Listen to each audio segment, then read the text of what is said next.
The text message arrived at precisely 2:17 p.m. Sasha Ellison stood in the bridal suite of the historic Langston estate, her trembling fingers gripping the phone as she read the words that would shatter her world. "I'm sorry. I can't go through with this." Outside, 200 guests sat beneath crystal chandeliers and string lights, waiting for Charleston's wedding of the year to begin. But the groom, Grayson Wells, was nowhere to be found. Sasha stared at her reflection in the antique mirror. The wedding dress she had spent 6 months designing and hand-sewing now felt like a prison of white silk and lace. How could she face all those people? The whispers. The pity. The humiliation. Without a word to her bridesmaids, she slipped out the back entrance of the estate, still wearing her wedding gown. No one knew it then, but this would be the last time anyone would see Sasha Ellison in Charleston. The next time she would appear in public, it would be in handcuffs, facing the consequences of what happened that day. What happens when the perfect bride is left at the altar by a man living a double life? How far would you go if you discovered the person you loved had built your entire relationship on lies?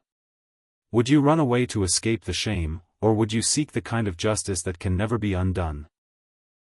As we explore this chilling story, we want to thank our Guilty Whispers subscribers for creating such a supportive community. We love to know how diverse our community is, so remember to leave a comment and tell us where you're watching from. If you haven't joined the Guilty Whispers community yet, hit that subscribe button to become a part of our growing family of true crime enthusiasts. Ring the notification bell so you never miss a new episode. Tonight's story goes beyond a simple case of cold feet. It weaves through the tangled web of deception, a hidden second family, and a bride who disappeared after being humiliated on what should have been the happiest day of her life. But nothing could prepare Charleston for what would happen next, when 6 days later, the missing groom was found dead in the trunk of his car, still wearing his wedding tuxedo. Sasha Ellison had a gift for making dreams come true. As the owner of Eternal Moments, one of Charleston's most exclusive bridal boutiques, she had helped hundreds of women find the perfect dress for their special day. At 29, her keen eye for detail and genuine warmth had earned her a reputation as the person to see when you wanted your wedding to be memorable. Sasha had this ability to look at a woman and just know what style would make her feel beautiful, said Vanessa Porter, Sasha's assistant at the boutique. She treated every bride like they were the only bride in the world. That's why her own wedding was going to be something extraordinary. Born to a middle-class family in North Charleston, Sasha had worked her way through design school by taking odd jobs and saving every penny. Her parents, both teachers, had instilled in her a strong work ethic and determination. By the time she turned 25, she had saved enough to open her small boutique, starting with just a few sample dresses and a sewing machine. That girl built something from nothing, her father, Calvin Ellison, would later tell investigators. Everything she had, she earned through hard work and dedication. That's why when she fell for Grayson, we were concerned about how fast everything was moving. Sasha was always methodical, always planning. But with him, it was like she became a different person. Grayson Wells, 34, had made a name for himself in Charleston's competitive real estate market. Charming and ambitious, he had a knack for finding historic properties and transforming them into luxury accommodations. His company, Wells Development, was responsible for some of the most profitable renovations in the city's historic district. On paper, he was exactly the kind of man most parents would want for their daughter. Successful, handsome, and seemingly devoted. They met at a charity gala in downtown Charleston, where Sasha had donated a custom wedding dress for the auction. Grayson, one of the event's sponsors, had been immediately drawn to her. According to friends who were present, he hardly left her side the entire evening. Their connection was immediate and intense, recalled Melanie Washington, Sasha's closest friend and would-be maid of honor. Grayson looked at Sasha like she was the answer to a question he'd been asking his whole life. And Sasha, I'd never seen her light up that way for anyone before. Within 2 months, they were inseparable. Grayson would surprise Sasha with spontaneous weekend trips to Savannah or quiet dinners at exclusive restaurants. He sent flowers to her boutique every Friday, always white roses, her favorite. For her birthday, he arranged a private tour of the historic textile collection at the Charleston Museum, knowing her passion for fabrics and design. He seemed to understand her in ways that went beyond the superficial, Melanie explained. He'd remember tiny details she mentioned in passing. Like how she preferred the sound of rain on a tin roof, or how she collected antique silver thimbles. Those little things made her feel truly seen. The proposal came 6 months into their relationship. Grayson took Sasha to the Battery, where they had shared their first kiss, and got down on one knee just as the sun was setting over Charleston Harbor. The ring was a 3-carat oval diamond set in platinum, elegant, timeless, and perfectly suited to Sasha's refined tastes. Almost immediately, wedding planning began. Sasha threw herself into creating the perfect celebration. She secured the historic Langston estate, a venue typically booked 2 years in advance, after one of her clients, whose daughter's wedding she had designed, made a call to the owners. The date was set for May 15th, giving them 8 months to prepare. Sasha was determined to create something magical, said Vanessa. She closed the boutique on Mondays to work exclusively on her own dress. No one was allowed to see it, not even Melanie. She said it would be her masterpiece. While Sasha focused on the wedding, Grayson's business was expanding. He began making frequent trips to Charlotte, North Carolina, claiming he was working on a major development project that would secure their financial future. These trips, which initially happened once a month, gradually increased in frequency. By March, he was spending 3 or 4 days each week in Charlotte. At first, Sasha didn't think anything of it, Melanie recalled. She was so busy with the wedding and the boutique that she almost seemed relieved to have that time to herself. But then things started to change. It began with small inconsistencies. Grayson would say he was staying at the Omni Hotel in Charlotte, but when Sasha called one evening to wish him good night, the front desk had no record of him. He explained it away, saying his assistant had made a last-minute change to the Westin instead. Another time, he claimed to be having dinner with investors, but Sasha saw photos on social media of those same investors at a charity event in Charleston that evening. The doubt started eating at her, said Melanie. She'd call me late at night, wondering if she was being paranoid. Grayson was always so apologetic, so convincing with his explanations. He'd make her feel silly for questioning him.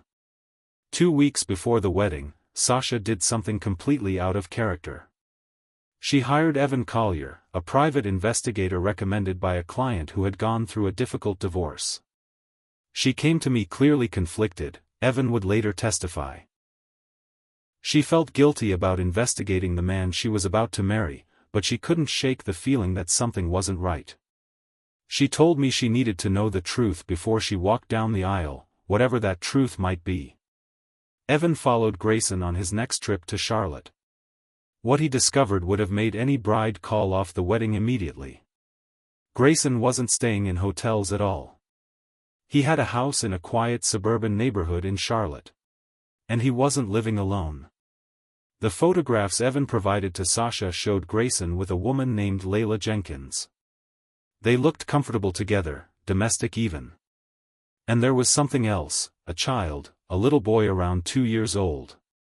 In one particularly damning image, Grayson was pushing the toddler on a swing, laughing, while Layla watched them with obvious affection.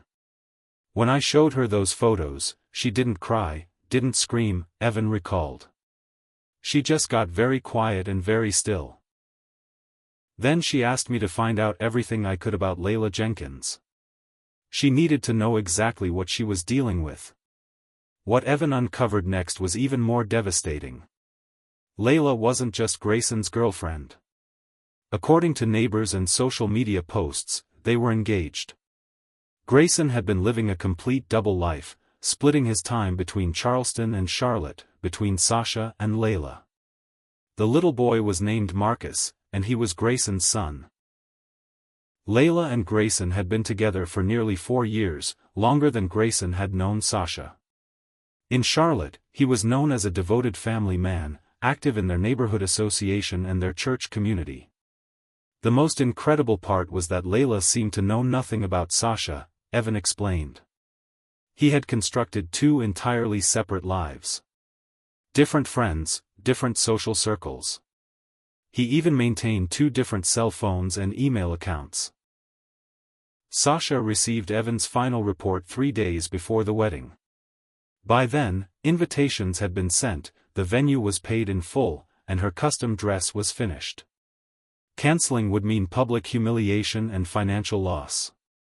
But going through with it seemed impossible. She was trapped, Melanie said. She told me she needed time to think, to decide how to handle it. I offered to help her cancel everything, but she insisted on handling it her own way. What Sasha decided to do next would set in motion a chain of events that would end with one person dead, another missing, and a third facing the possibility of life in prison. May 15th dawned clear and warm, perfect weather for a spring wedding in Charleston. At the historic Langston estate, florists were arranging the last of the white roses and hydrangeas. Caterers prepared a lavish reception for 200 guests. A string quartet practiced in the garden pavilion. In the bridal suite, Sasha's 3 bridesmaids helped her prepare. If they noticed her unusual quietness, they attributed it to pre-wedding nerves. She was so calm that morning, recalled Jasmine Lewis, one of the bridesmaids. Looking back, it wasn't the excited calm of a happy bride. It was more like the stillness before a storm. Sasha's dress was indeed a masterpiece, a fitted silk gown with a subtle mermaid silhouette, featuring hand-embroidered lace appliques she had sewn herself. Her veil, trimmed with the same lace, extended into a 6-foot train. She looked exactly as she had always imagined she would on her wedding day, except for the hollow look in her eyes that her makeup couldn't quite conceal. Meanwhile, at the groom's suite across town, Grayson's groomsmen were growing concerned. The ceremony was scheduled for 3 p.m., and by 1:30, Grayson still hadn't arrived. His best man, Trevor Henderson, had been calling him repeatedly, but the calls went straight to voicemail. We figured he was running late or had gone for a drive to clear his head, Trevor later told police. Grayson was always punctual, so it was unusual, but we weren't really worried yet. Weddings make people act strange sometimes. By 2 p.m., with still no sign of Grayson, Trevor sent 2 groomsmen to check Grayson's apartment. They found it empty, with no indication of where he might have gone. His car wasn't in its usual parking space. At 2:17 p.m., as Sasha stood in her wedding dress, her phone chimed with a text message from Grayson's number. "I'm sorry. I can't go through with this." Melanie was with her when the message arrived. Her face just emptied, she remembered. She showed me the text, then asked very calmly if she could have a moment alone. She said she needed to make a phone call. When Melanie stepped out, Sasha locked the door behind her. For 15 minutes, the bridesmaids and Sasha's mother waited in the hallway, growing increasingly concerned. When she finally emerged, Sasha's expression was unreadable. "I need to leave," she told them quietly.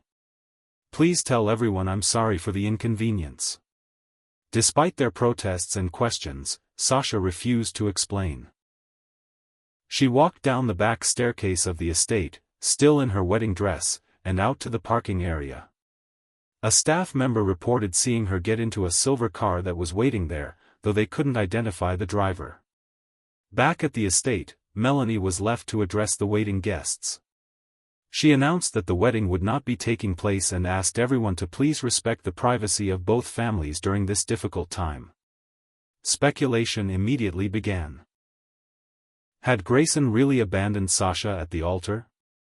Had Sasha discovered something that made her flee her own wedding? In the days that followed, neither Sasha nor Grayson could be located. Their phones went straight to voicemail.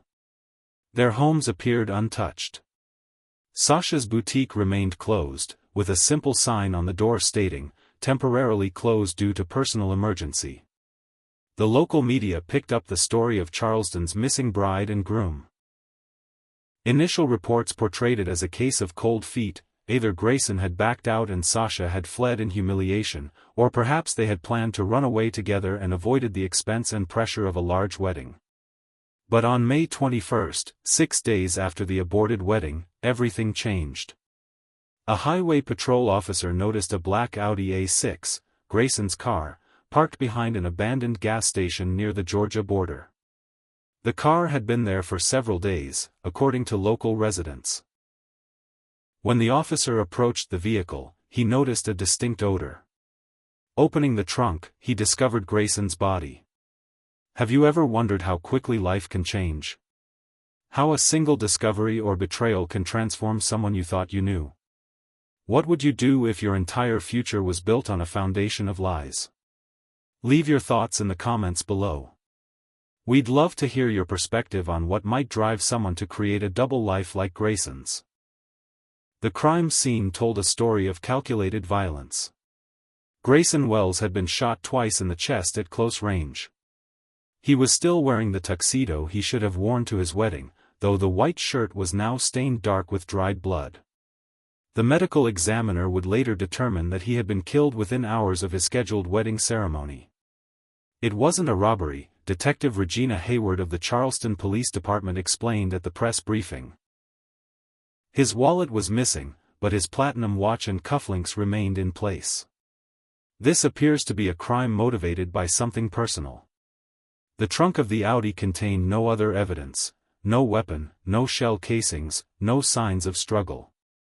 The interior of the car was similarly clean, suggesting that Grayson had not been killed inside the vehicle.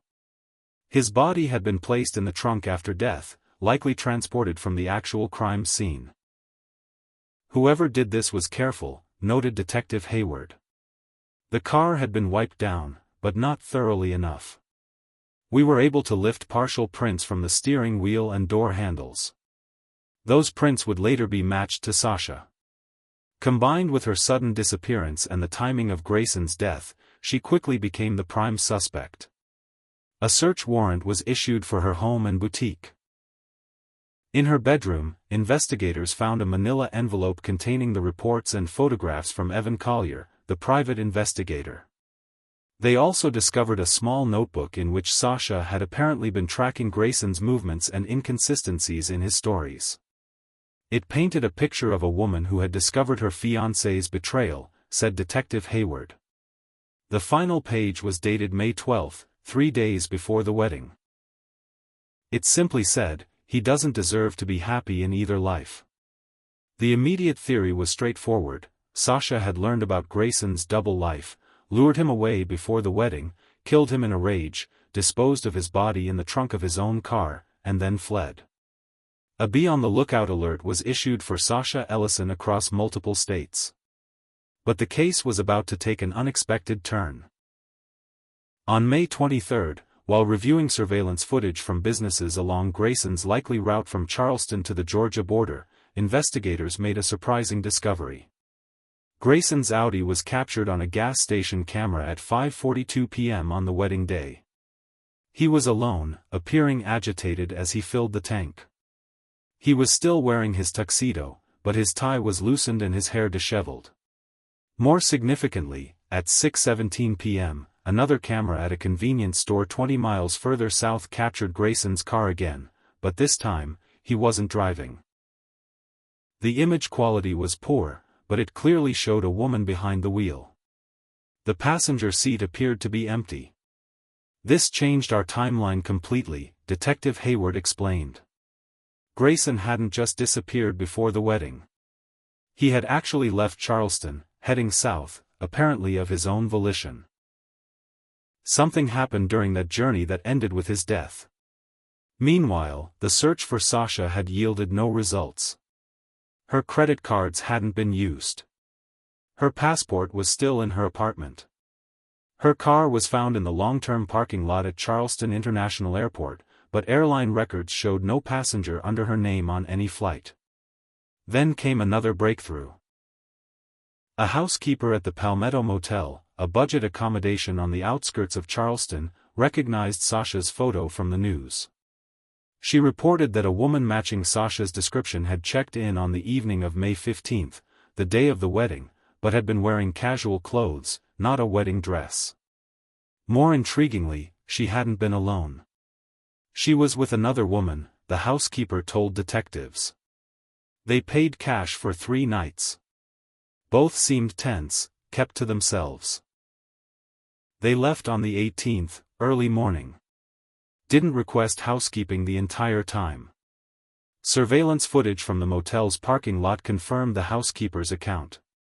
At 7:23 p.m. on May 15, a silver Toyota Camry pulled into the lot. 2 women exited the vehicle. One was clearly Sasha Ellison. The other, wearing a dark hoodie pulled low over her face, couldn't be immediately identified. "This was our first indication that Sasha might not have been alone," said Detective Hayward. And it raised an important question: who was this second woman, and what was her connection to the case? The answer would come from Charlotte, North Carolina. Following the discovery of Grayson's double life, detectives had reached out to authorities in Charlotte to locate and interview Layla Jenkins. They expected to find a woman unaware of her fiancé's deception, perhaps able to provide information about Grayson's last days. Instead, they discovered that Layla and her son had also disappeared. According to neighbors, Layla had left her home on May 14, the day before the wedding, telling a friend she was taking Marcus to visit her mother in Atlanta. She had called her employer, a medical billing company, requesting emergency family leave. But when detectives contacted Layla's mother, they learned that no such visit had been planned. More concerning, Layla drove a silver Toyota Camry, matching the vehicle seen at the Palmetto Motel. At this point, we had to consider the possibility that our 2 missing women might be together, Detective Hayward explained. And this significantly altered our understanding of the case. Advanced analysis of the motel surveillance footage, enhanced by FBI technical experts, provided confirmation. The second woman was Layla Jenkins. This revelation shifted the investigation into new territory. How had Sasha and Layla connected? Why were they together on the day of the wedding? And which of them had killed Grayson? The answer came from an unexpected source, Evan Collier, the private investigator Sasha had hired. "After I gave Sasha my final report about Grayson's life in Charlotte, she asked me for one more thing," Evan revealed during questioning. "She wanted Layla's phone number. She said she needed to talk to her, woman to woman. I advised against it, told her it could get messy, but she insisted." Phone records confirmed that Sasha had called Layla on May 13, 2 days before the wedding. The call lasted 47 minutes. "I don't know what they discussed," Evan continued. "But Sasha called me after, sounding calmer than I expected. She said they had reached an understanding and that Layla deserved to know the truth before making the same mistake she nearly had." This conversation seemed to have been the catalyst for what followed. Based on all available evidence, detectives pieced together this sequence of events. After learning about Grayson's betrayal, Sasha contacted Layla, likely revealing his double life and showing her proof. Rather than turning against each other, the 2 women formed an alliance. Layla left Charlotte on May 14, arriving in Charleston that evening, where she presumably met with Sasha to plan their next steps. On the wedding day, while Sasha went through the motions of preparing for the ceremony, Layla waited.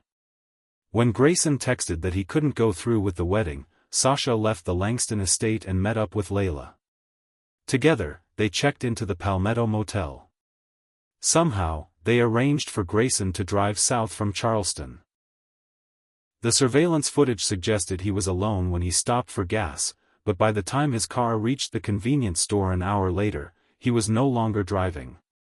Someone else, presumably Layla or Sasha, was behind the wheel. "The most likely scenario," said Detective Hayward, "is that they confronted him about his deception, and at some point during that confrontation, Grayson Wells was shot and killed. His body was placed in the trunk of his own car, which was then abandoned near the Georgia border. The murder weapon was never recovered. Based on ballistics from the bullets recovered during autopsy, investigators determined it was a .38 caliber revolver.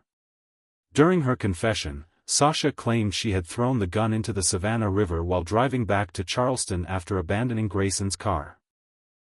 Despite extensive searches of the area she described, divers were unable to locate the weapon, another detail that left investigators questioning parts of her account. But which woman had pulled the trigger? And where had they gone afterward? The final pieces of the puzzle came together 3 weeks after the abandoned wedding. A routine traffic stop in Tucson, Arizona, led to the identification of a woman using the name Monica Williams.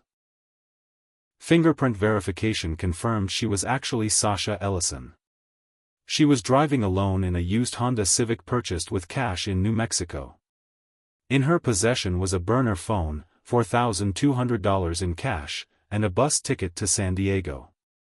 The amount was significantly less than the $7,500 she claimed had been her share of the money withdrawn from her business accounts. The remaining $3,300 had been spent on her cross-country journey, new identification documents, and the used Honda she was driving. Following her arrest, Sasha refused to speak without an attorney present. Once legal representation was secured, she offered a full confession, but with a stunning twist. She claimed sole responsibility for Grayson's death, insisting that Layla Jenkins had nothing to do with it. According to Sasha's statement, after discovering Grayson's betrayal, she had indeed contacted Layla, intending only to warn her about the man they were both engaged to. To her surprise, Layla revealed that she had begun to have her own suspicions about Grayson's frequent trips to business meetings. "We were both victims of his lies," Sasha stated in her confession. "We both loved a man who didn't exist.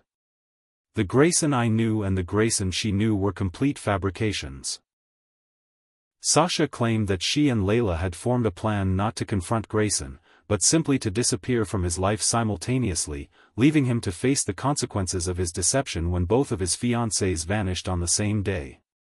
They checked into the motel to finalize their plans before going their separate ways. "But then he texted me," Sasha continued. "Said he couldn't go through with the wedding. Not because he was confessing his double life, but because he claimed he wasn't ready for commitment. The audacity of that lie, when he had a child with another woman, something in me just snapped." According to Sasha, she used Layla's phone to text Grayson, pretending to be a concerned friend suggesting they meet to talk.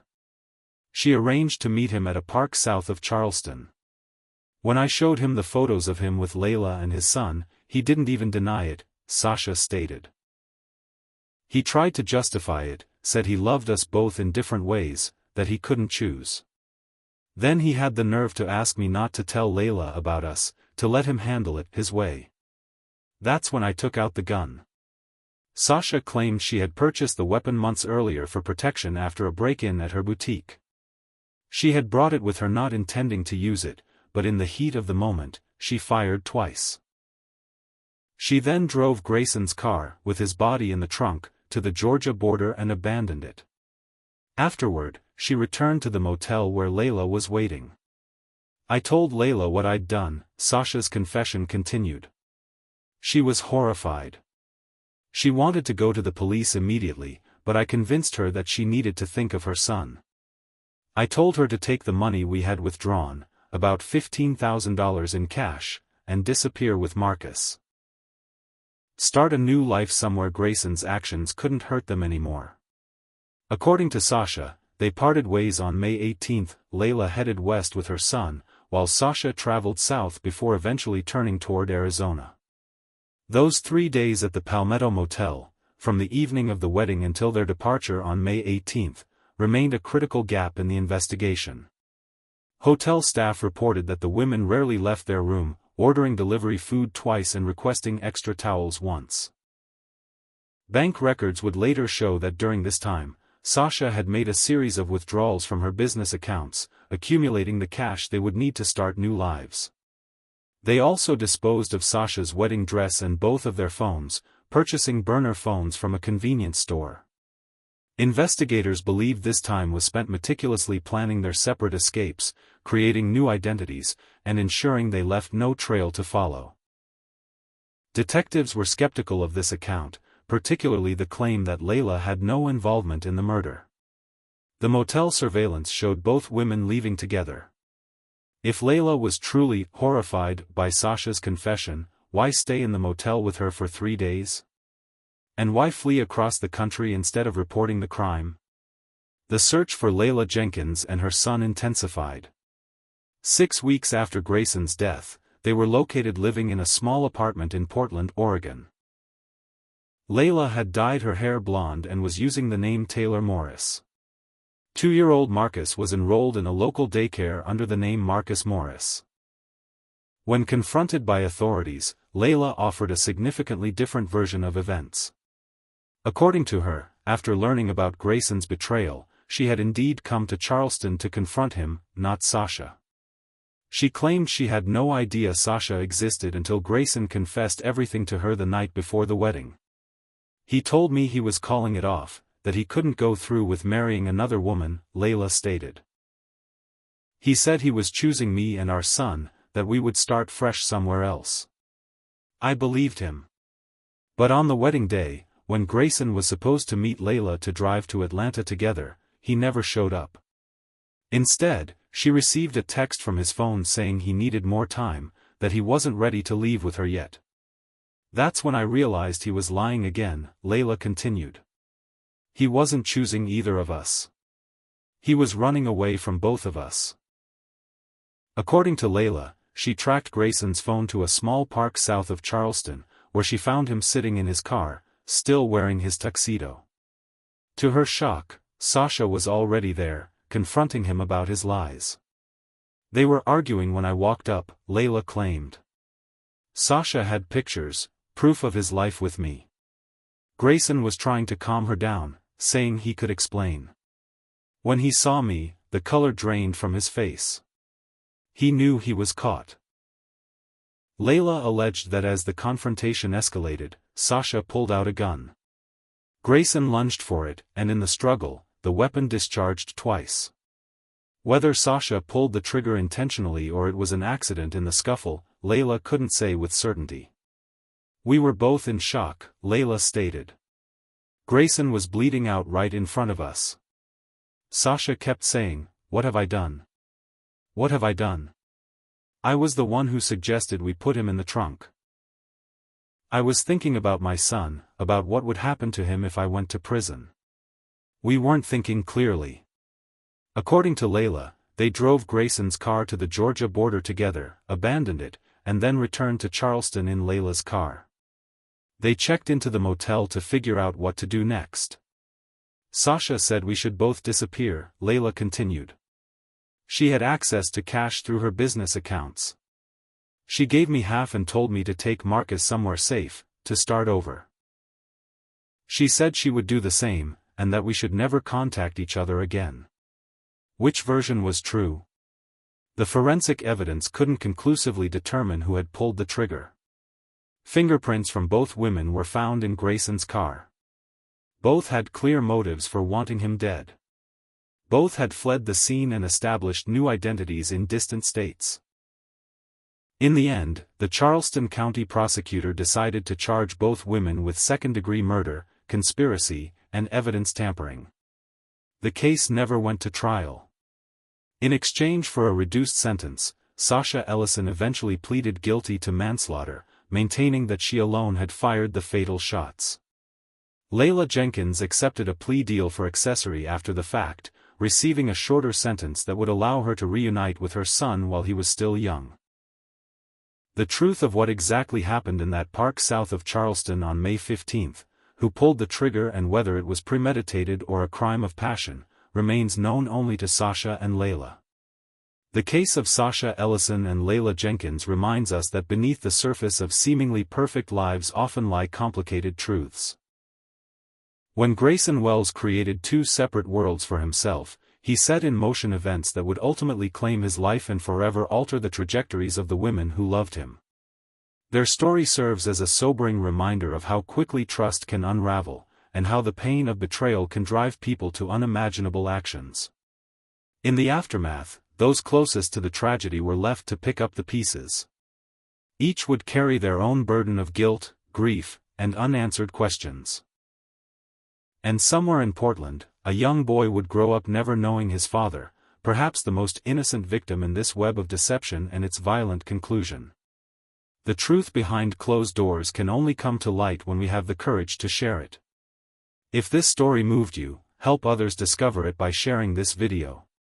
Leave a like and a comment so others can see this story and gain awareness. And don't forget to subscribe to Guilty Whispers. See you in the next video.